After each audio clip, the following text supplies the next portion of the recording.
Much pa. Babatiin ko lang kayo. Babati muna ako bago tumuloy. Ito si Maymay, maraming salamat. Ma'am Christy Rampril, hello. Yung mga nagtatanong po kung saan ako lilipat, malapit na. Lilipat po ako. Ang tayong kondisyon ko lang ng paglipat, I will have to go on air same time. Parehong oras din. Okay, ganito. Kanina may pinangako ko sa inyo. Sabi ko sa inyo, bago ako magpaalam, kasi tapos na po, papaalam na ako.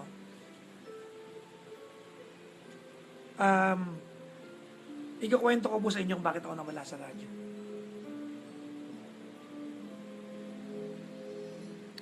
Alright, ganito yan.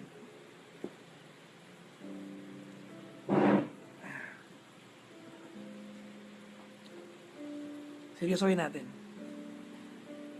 It's an accumulation of many incidents. First, although I cannot disclose all the details, but sa abot na makakaya ko, ikukwento ko sa inyo sa maiintindihan yung paraan.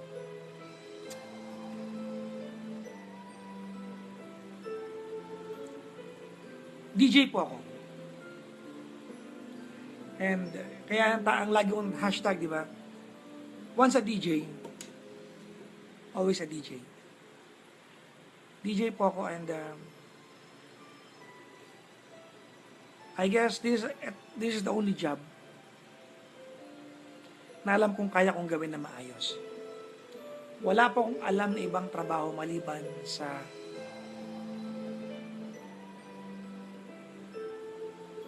pagiging DJ.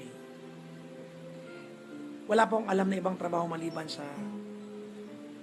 makipagkwentuhan sa mikropono at umaasang nandun kayo sa kabilang panig nakikinig sa akin. Hindi ako nag-apply para maging internet sensation. Hindi ko po in-applyan na maging commercial endorser. Pero dumating yung pagkakataon. But I know for a fact, kahit anong mangyari, DJ ako. Yun ang gusto kong trabaho. Yun ang dahilan kung bakit ako gumising para magtrabaho, mag-DJ. Hindi para mag-Facebook Live. Itong Facebook Live na ito, ginagawa ko lang po ito kasi wala akong paraan para makakwentuhan kayo ngayon. Ito lang yung way ko eh. So might as well, gawin ko na. And little by little, I'm learning to love and fall in love with going online kung ito yung paraan para makasama ko kayo.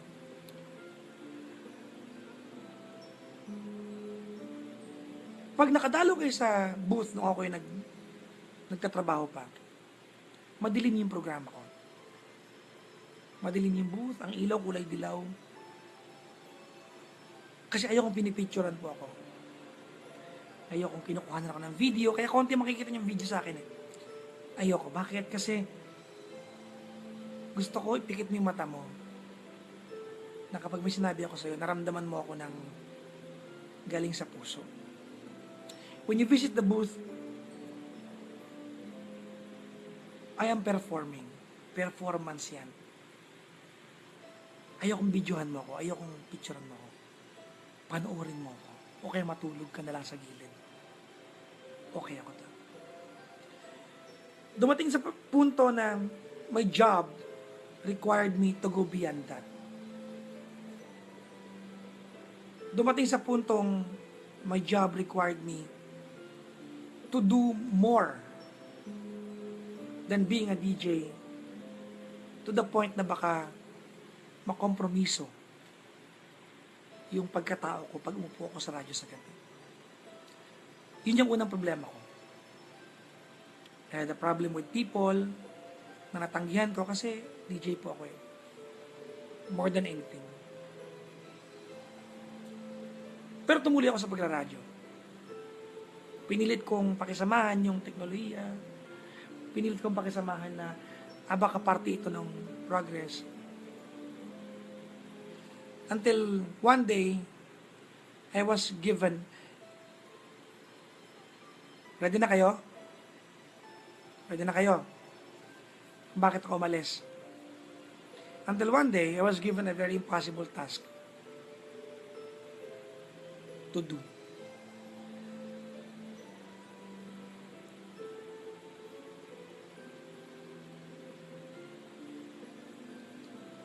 Kinuha po yung show ko sa gabi. Well, ililipat po ko sa ibang daytime. Sa ibang daytime, sa ibang oras at daytime. And I had no choice. I just had to say yes. It's either I have to say yes or wag na akong umere at all. I was hurt. Masakit. For 12 years of giving my all. Bakit naman ganun?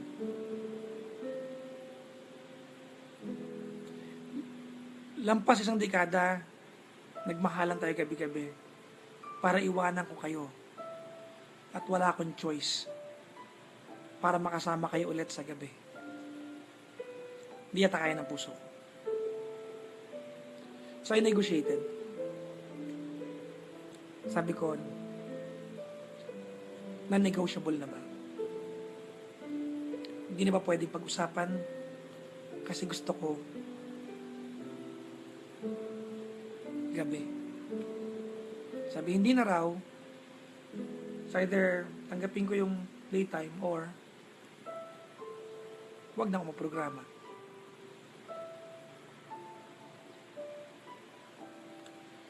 So politely I said, I'll just quit.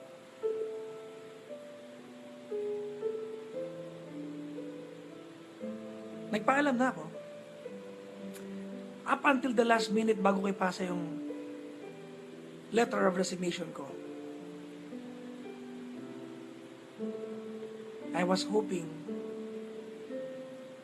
magbago yung desisyon.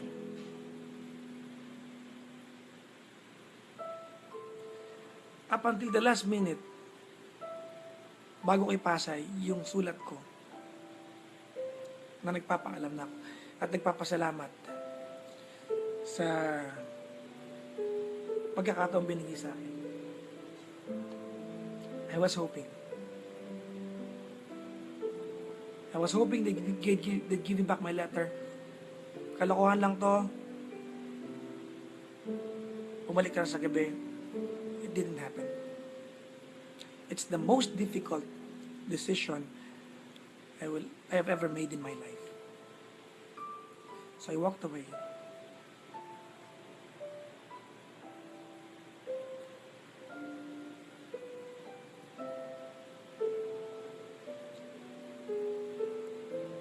And when I listen at night, pag nakikinig ako sa gabi, I miss me.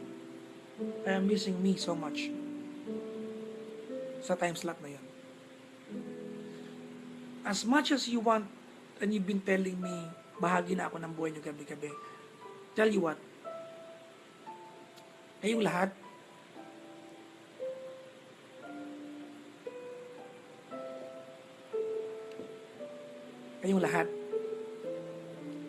you've all been a way of life to me.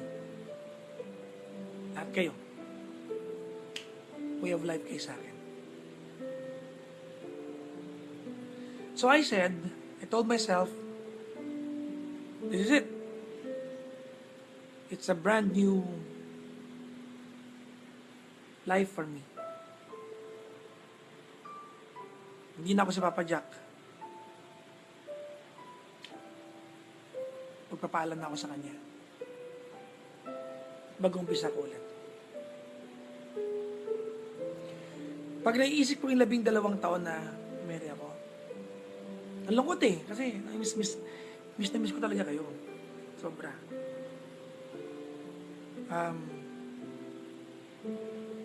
Wala namang papantay doon sa samahan natin Siguro mayabang na pero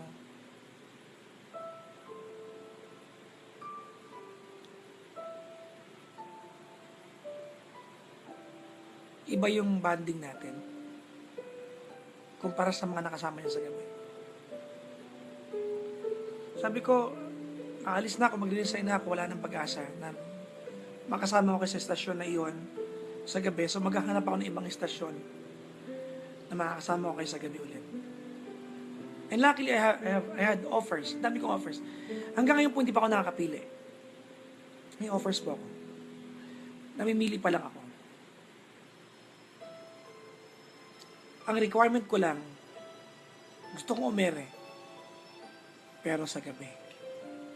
Gusto ko, kasama ko kayo. You know what? It wasn't so bad at all.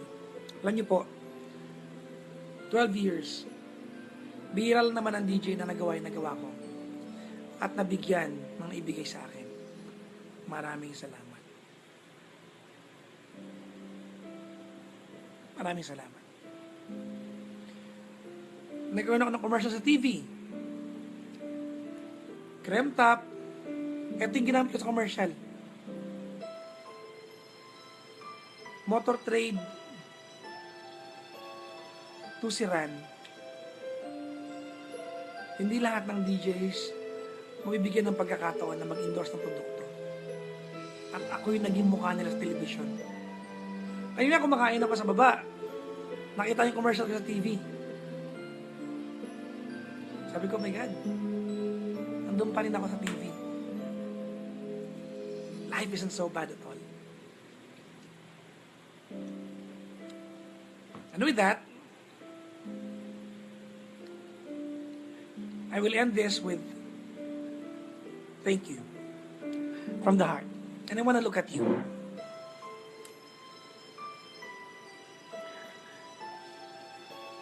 Because I may not do this again. Baka next time na mag-live ako, magbigay na lang ako ng payo.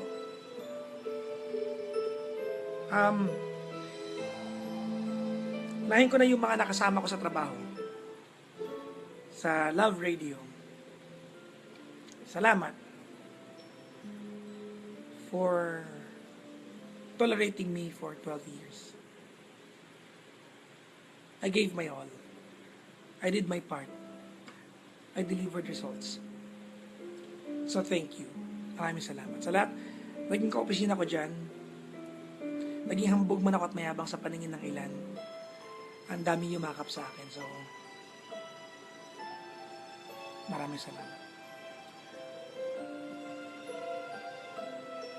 I know I brought a little of the big changes that happened in the station. And with that,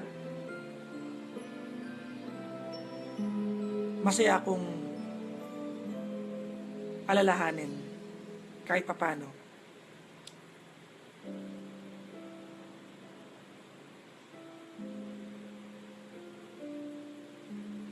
Natouch ko kayo in my own little ways. Sa pamunuan, I question why I am in the spot that I am in right now.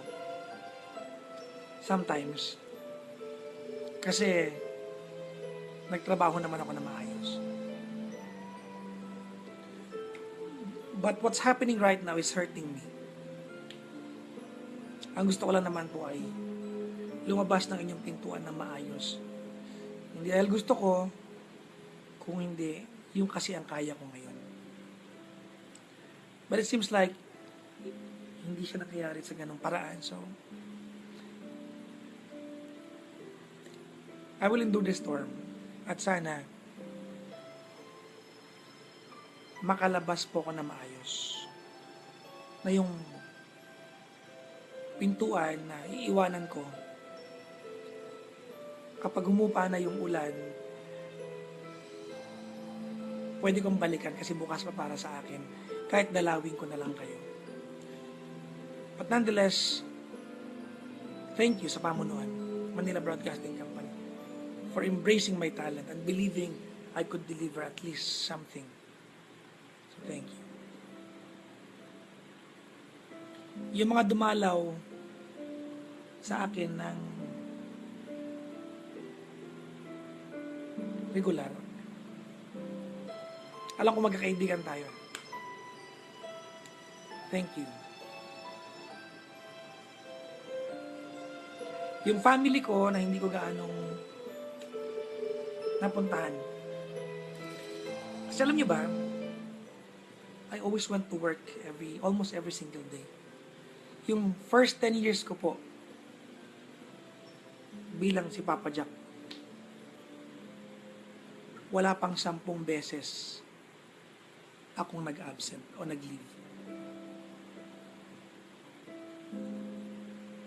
And most of all, sa mga friends, /fans, /listeners,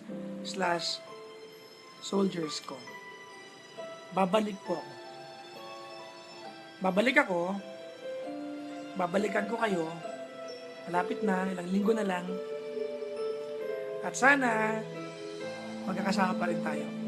It's still me. Minahal niyo naman ako nung walang-wala ako eh.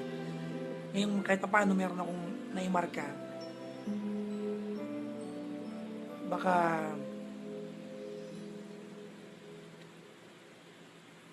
mahalin niyo rin ako ulit. So, thank you. Thank you for the wonderful years of spending it with me. I will see you soon.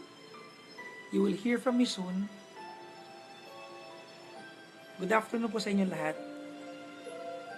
Yung mga kasunod kong video dito, I'm sure masaya na. Pero thank you. Thank you. Paalam muna. At mahal na mahal ko kayo lahat.